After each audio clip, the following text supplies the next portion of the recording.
Protectors of biosphere, ജീവമണ്ഡലത്തിന്റെ സംരക്ഷകർ എന്ന് പറയുന്ന ചാപ്റ്ററിലെ പ്രധാനപ്പെട്ട 2 ക്വസ്റ്റ്യനുകൾ പരിചയപ്പെട്ടാലോ? റെഡിയല്ലേ? പരീക്ഷ പേപ്പറിൽ വരാൻ സാധ്യതയുള്ള ഒരു ചോദ്യമാണ് കേട്ടോ, ശ്രദ്ധിച്ചിരുന്നോണ്ടിട്ടോ, മിസ്സാക്കി കളയണ്ട.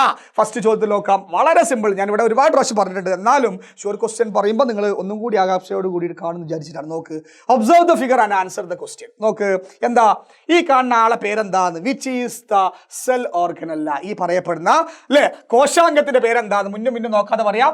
ഇതാണ് ആര്? ക്ലോറോപ്ലാസ്റ്റ്. ക്ലോറോപ്ലാസ്റ്റ് അല്ലേ? ഇയാളെ പേരെന്താണ്? ക്ലോറോപ്ലാസ്റ്റ്. അല്ലെങ്കിൽ ഹരിതഗണം എന്ന് വിളിക്കും. എന്താ വിളിക്കുക? ഹരിതഗണം. യെസ്. രണ്ടാമത്തെ ചോദ്യം എന്താ? സിമ്പിൾ ആയിട്ട് A, B എന്നീ ഭാഗങ്ങൾ ഏതെല്ലാമാണെന്ന് തിരിച്ചറിയുക. Identify and write the part A and B. A എന്ന് പറഞ്ഞാൽ ആരാണ്? B എന്ന് പറഞ്ഞാൽ ആരാണ്? മുന്നും നോക്കാതെ പറയാം. A എന്ന് പറഞ്ഞാൽ ആരാ? ഒന്നിന് മുകളിലായിട്ട് ഒന്നിങ്ങനെ അടുക്കി വെച്ച രീതിയിലുള്ള ആരാണ്? ഗ്രാനയാണ്. ആരാണ്?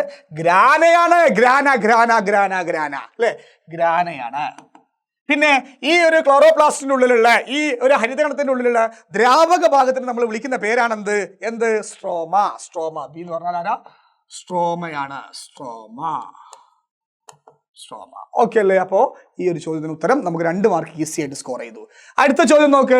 The destruction of producers of ocean also adversely effect the terrestrial organism. How?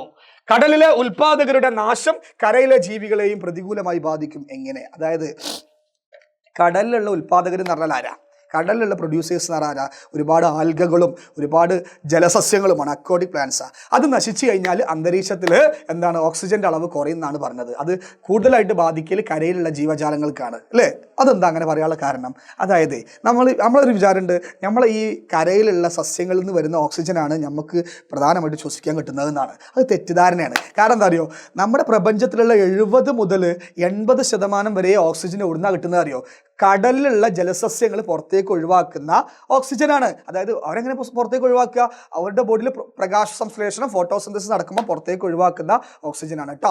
അപ്പോൾ നിങ്ങൾ കാര്യം മനസ്സിലാക്കണം, കടലിലുള്ള ഉൽപാദകരെ പോയിട്ട് നശിപ്പിക്കാൻ നിൽക്കണ്ട, പ്രൊഡ്യൂസേഴ്സിനെ നശിപ്പിക്കാൻ നിൽക്കണ്ട. അത് നമ്മുടെ ഓക്സിജൻ കുറക്കാനുള്ള കാരണമാകും. അപ്പോൾ കൃത്യമായ ഉത്തരം നിങ്ങളുടെ പുസ്തകത്തിലുണ്ട്. എന്താണെന്നറിയോ? നോക്ക്, അന്തരീക്ഷ വായുവിലെ ഏകദേശം 70 മുതൽ 80% വരെ ഓക്സിജനും സമുദ്രത്തിലെ ആൽഗകളും സസ്യപ്ലവകങ്ങളുമാണ് പ്രദാനം ചെയ്യുന്നത്. ഇതാണ് ഇതിന്റെ ഉത്തരം.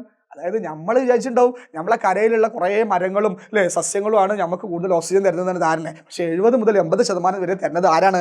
കടലിലുള്ള സസ്യങ്ങളാണെന്ന് കാര്യമുള്ള മനസ്സിലാക്കുക. കടലിലുള്ള ആരാണ്? പ്ലാന്റ്സ് ആണെന്നുള്ള കാര്യം നിങ്ങൾ മനസ്സിലാക്കുക. അപ്പോൾ നോക്ക്, about 70 to 80% of oxygen in the atmosphere is contributed by algae and phytoplanktons present in the sea. അല്ലേ? ഫൈറ്റോപ്ലാങ്ക്ടൻസ് പറഞ്ഞാൽ ജലസസ്യങ്ങൾ അല്ലേ?